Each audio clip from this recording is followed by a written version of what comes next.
Good morning and welcome back. Today we are talking about section 8.2, specifically special right triangles.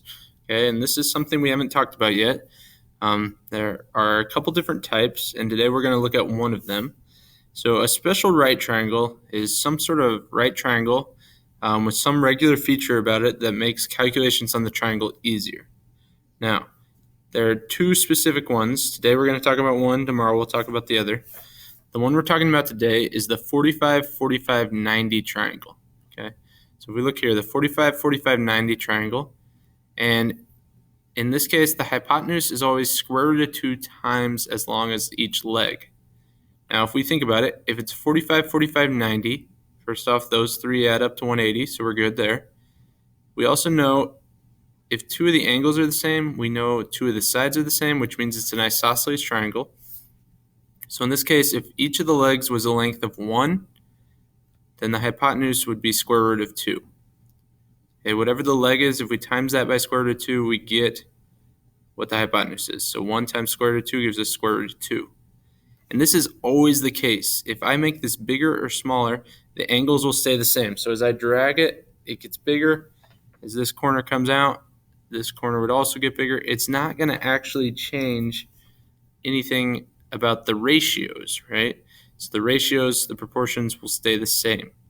So if we think about it now, our job is to figure out what the variables that are missing are, and we can do so by setting up a proportion comparing these two triangles. Just like we did last chapter, we know these two triangles are similar because 45 and 90, this one's 45 and 90. Okay, they're not congruent, but they're similar. They have the same ratio. Now this side, or this angle right here is missing, but we know that has to be a 45 because all triangles add up to 180.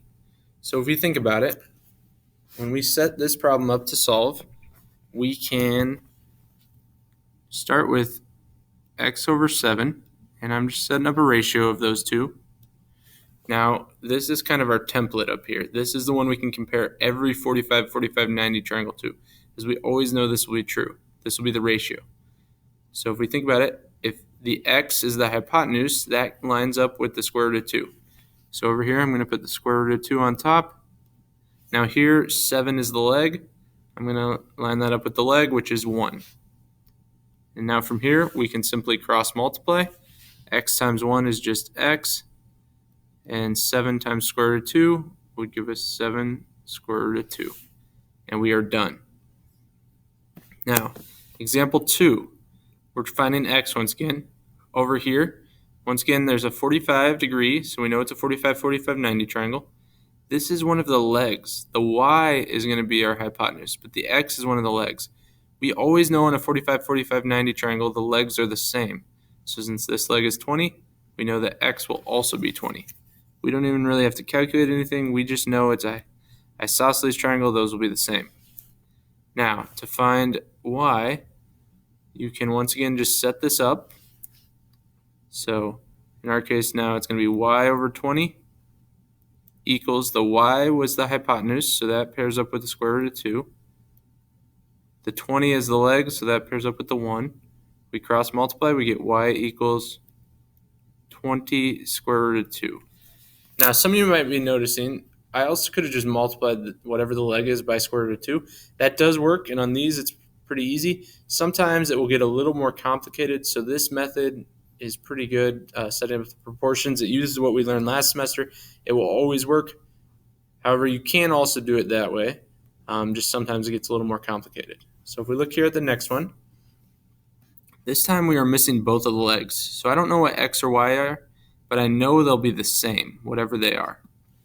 So on this one, it doesn't matter if I find x or y. I just have to find one of them, because then I'll know both of them. So I'm going to do x over 11 square root of 2. Now once again, the square root of 2 was the hypotenuse on the original, so it pairs up with the hypotenuse here. The leg on the original was 1, so I put that on top. Now when I cross multiply here, I'm going to get square root of 2 times x equals 11 square root of 2. From here, we'll divide by square root of 2, divide by square root of 2. Now, this point, we know these two cancel out. Square root of 2 and square root of 2 cancel. And our final answer here, x equals 11, which means that y also equals 11. Now, on the next one, same approach. Okay, so you might even notice, if you want, you could just divide it by square root of 2, or once again, x over 24 square root of 2. X was the leg, so we put 1 on top, square root of 2 on the bottom. We cross multiply, square root of 2x equals 24 square root of 2.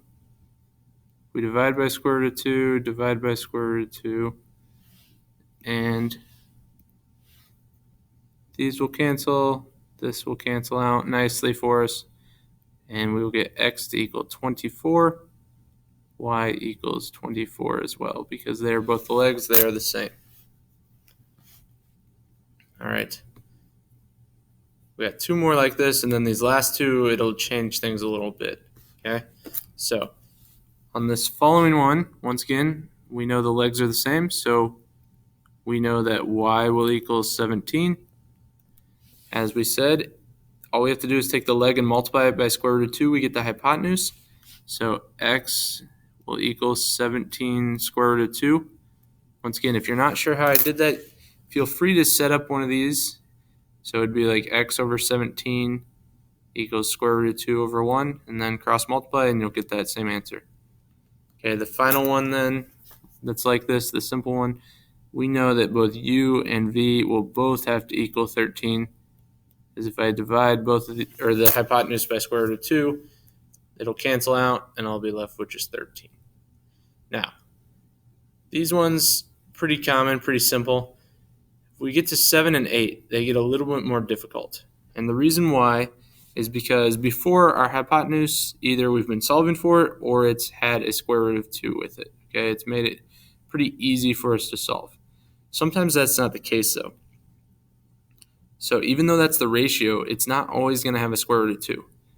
And up here, it says something important. We haven't needed this yet, but it says rationalize the denominator and simplify radicals. Okay.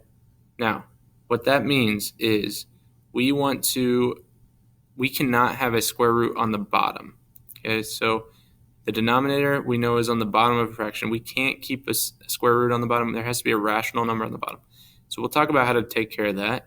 So first, if we look here, it'd be like, well, we know x and y will be the same, so I'm going to do x over 7.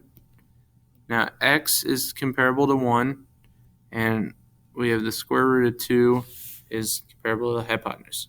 Now, when we cross multiply, we'll get square root of 2x. That will equal 7. From here, I divide by the square root of 2. Now, before, every time we did this, it cancels out. It still does over there. We're left with just x. But now, on the right side, I have 7 divided by square root of 2. And unlike what we did before up here, where the square root of 2 is canceled, it's not going to cancel out.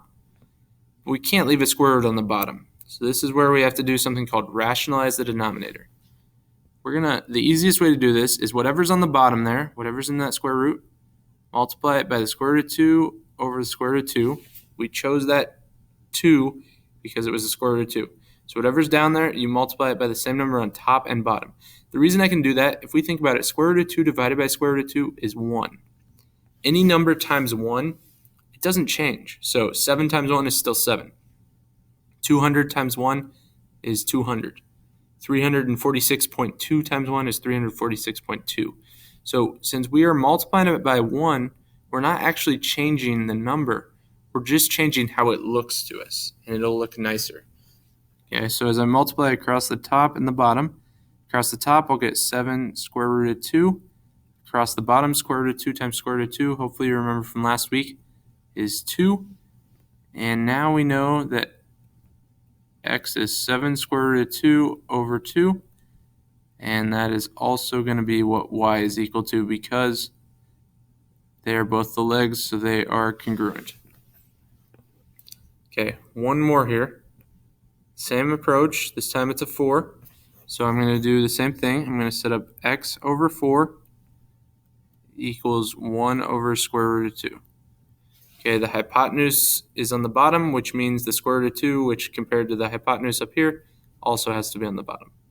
Okay, we cross multiply, and we're going to get square root of 2x equals 4. We divide by the square root of 2.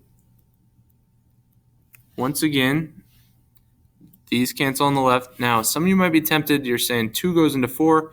That is true, but this one has a square root. This one does not. We can't do that, okay? So instead, we need to do what's called rationalize the denominator. Remember, once again, we're going to multiply by what's on the bottom. So square root of 2 over square root of 2. We go across. We're going to get 4 square root of 2 on the top. We're going to get 2 on the bottom.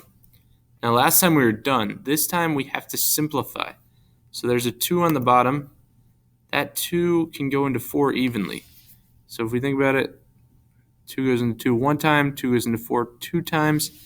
Now, some of you might be saying 2 goes into 2 one time here, but that's in a square root, so we can't touch it. Okay, so instead, we'll leave it. X will equal 2 square root of 2. If you want, you could put that over 1, but you don't have to. And then y equals 2 square root of 2. So these last two were a little bit more difficult. Okay, if you have any questions, please let me know. There is a short Delta Math assignment, so please sign in. And then tomorrow we're going to continue on these notes and talk about the 30, 60, 90 triangle. Okay, so it's another type of special right triangle that has a different relationship. So have a great day, and if you need anything, please let me know.